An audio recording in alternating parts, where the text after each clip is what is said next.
Hello everybody, welcome back. I'm Matt and Happy New Year. Now I'm going to kick off the new year with something really fun. If you recall, we did a Name the Fly contest back for a Thanksgiving pattern and a Christmas streamer.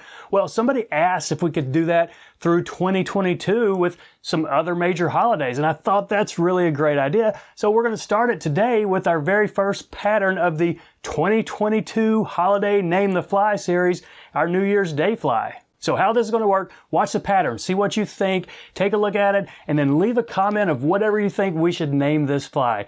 And just to give you a little bit more incentive to participate, we'll give out a gift certificate to Jay Stockard for the winning name. Now we're going to make the gift certificate for this one $25 because we're going to do a lot of flies in this series. I've already got about 10 or 12 holidays picked out. Next month we'll probably do Valentine's Day, then St. Patrick's Day, Mother's Day, 4th of July, and I've gotten some input from you folks of other holidays we can do as well. So I think this can be a really fun series.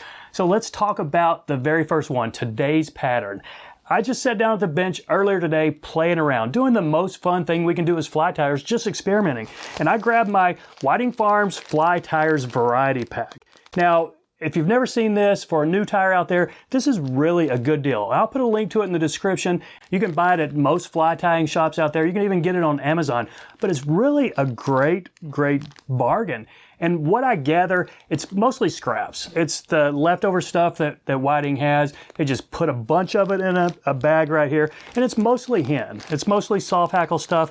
But you got some crazy colors. You got pinks and blues, some grizzlies, some greens, red there, whites and naturals. And out of this pack right here, I do see a little bit of rooster, so this red right here, you might be able to tie a few dry flies out of this, but for the most part, it's woolly boogers and bass bugs and those type flies. But one that caught my eye today that I thought we're going to be able to use for this New Year's Day fly is this. It's from what's called an American black hen. And these hens have really black and white feathers. This one is a dyed chartreuse, but it's a pretty interesting feather. You might see them called teardrop feathers. So that's the one I decided to go with today. And I didn't really have a whole lot of inspiration for this pattern I'm about to do. The wings on it do kind of remind me a little bit of a Mrs. Simpson. That's a fly we did a while before. And then maybe an easy muddler, just a muddler minnow with a chenille head. So it was really just a fun pattern with some crazy color schemes. Oh, one other thing before I get into the tie is Savage Fly's store is officially open now. So check it out, savageflies.com. Take a look at that. It's nothing major. I've got some shirts like this one, t-shirts, some mugs, a few hats and stickers. Really just a basic kind of merchandise. And anything you buy from the store is just going to help this channel, which is going to in turn help me to support the fly tying community. So take a look at it. If you see anything you like, I'd appreciate you helping us out. Okay, that's enough for plugging the store. Let's get into today's pattern, the as yet unnamed 2022 New Year's Day streamer. So there it is in the vise, our 2022 New Year's Day, as yet to be named, crazy looking streamer. Now I'm going to tie this on a size 6, and I'm thinking most of the flies I want to do in this streamer holiday series, probably do them on size 6s. So this is a 3X long curve shank all-purpose hook. I think these just look really cool. And I'm going to use some red thread. Nope, sorry, not red. This is yellow. Why did I say red? I have no idea. But I did step it up to a 140, so let's lay this base down to, just well around the bend. Now the first thing I want to catch in, this is my body, and this is just a cactus chenille, and I guess it's white. I was hoping it would be silver, but this is the closest thing I had to it. So let's go ahead and catch this in, and I'm just going to catch it in at the back. I'm not going to worry about causing a little lump. This is fuzzy enough stuff. But let's catch that in, take our thread back up, not too far up, maybe 2/3, because we're going to put a bunch of crazy stuff up front too. So let's just fluff this up a little bit right here and then wrap it up. We're going to use that thread core really as the base of our body, so you won't see any of this yellow thread in here. But what you might need to do every couple of turns, just refluff it back out. So I'll speed this up so you don't have to watch the next minute, but I'm trying to lay these right next to each other and occasionally fluffing them up. Now I'll just take it all the way up there to our thread.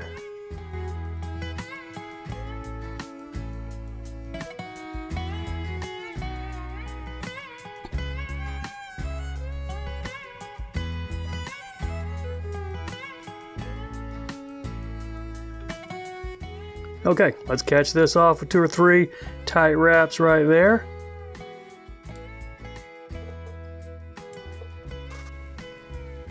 Couple tight wraps just for good measure. Now from this American black laced, it's this right here, the hen feathers I was talking about. Obviously this is dyed chartreuse. Normally they're just black and white.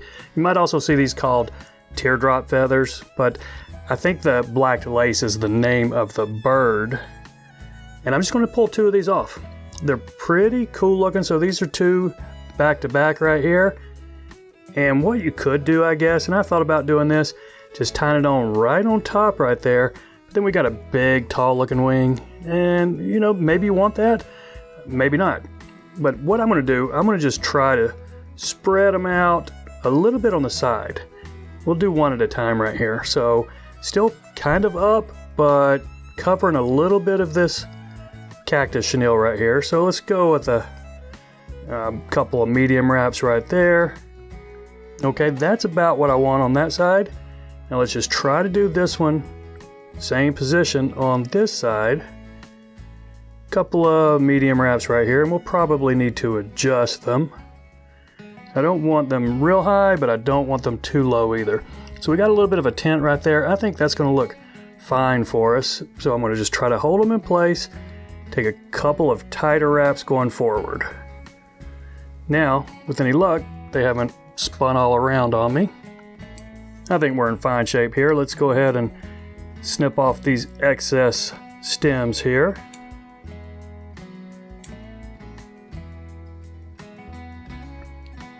And I'm going to bury these stems. Just take a few extra wraps right here. And the first thing I'm catching in is this hairline grizzly soft hackle right here. And this is a yellow. So I think any soft hackle you have with some pretty long fibers will look really cool here. It doesn't need to be grizzly. And if you don't have, you know, a yellow, yeah, use something else. But I'm going to catch in this big long feather right here. And I should have mentioned I'm using yellow thread because that's the color I'm going to make my chenille head. So let's just, yeah, here we go. Catch this in with it perpendicular. That way our fibers, with any luck, they will be kind of laying back naturally. Get rid of this stem. I'm going to need my hackle pliers because this feather isn't real long. It's probably long enough to get maybe 3 wraps with just my fingers, but we'll see. So I want big, long, swept back hackle right here, kind of like a Carry Special. That wing reminds me a little bit of a, what is it, a Mrs. Simpson? But these long, swept back, soft hackle reminds me a little bit of a Carry Special type wet fly. So let's go ahead and just snip this off right here. And I'll go ahead and pull these back a little bit before we catch in the next soft hackle, just to try help lay them back a little bit. Have I nicked my thread there? I might have. So what I'm going to do, spend a few extra wraps to just get past any bad looking spot. Now I've got that same soft hackle I had in yellow grizzly in chartreuse. So we've got that chartreuse wing, now some cool yellow soft hackle, and now going back to the green. So let's do a couple of loose wraps right there. Get this situated. Now I need to take it back with a couple tighter wraps. Okay, I think that's going to be fine right there.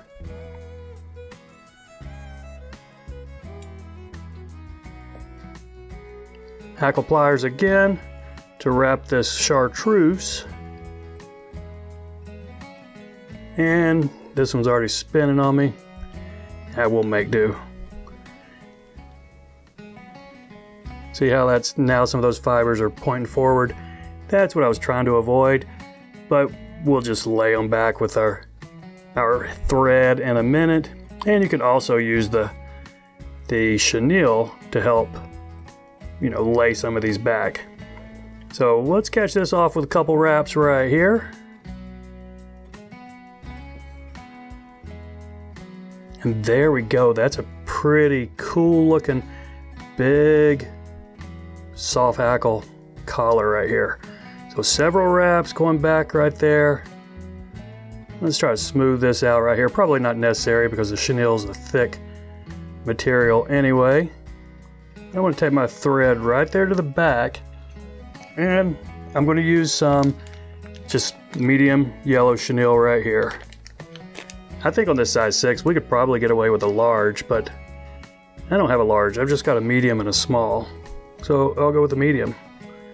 Let's get, I stripped a little bit off. You see the thread core right there. Just pulled a little bit of that chenille off from the tip. Okay, now I don't want it to get up there on my eye just yet. So let's get our thread up there. Now take however many wraps you want of this thing. And what I think this chenille is going to do, it's going to hold water, and when you strip this through, it's going to cause a bit more of a disturbance. So it's going to give the fly a little bit more sound, I guess, as it's going through the water. And that can be a key contributor to a successful streamer, something that makes some noise as it's coming through the water. So let's try to snip that off right there, fairly close. Quick blow to get that fuzz out of there. Now let's just work on our head.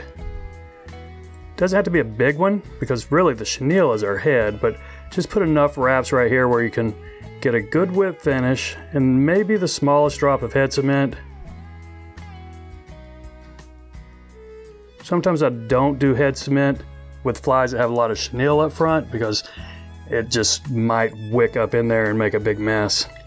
So let's try to whip finish right in the back of where we were wrapping that thread. Good 4 or 5 turns right here is going to be fine.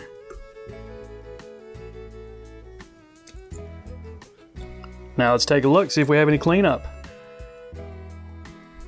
That's fuzzy, messy looking fly, but you know what? I'm going to leave it that way. I'm not going to clean it up at all. So there you go, everybody. Let us know what you think we should call this thing in the comments, and we'll pick a name for it. So that's all, my friends. I appreciate you watching. Y'all take care, and we'll see you next time.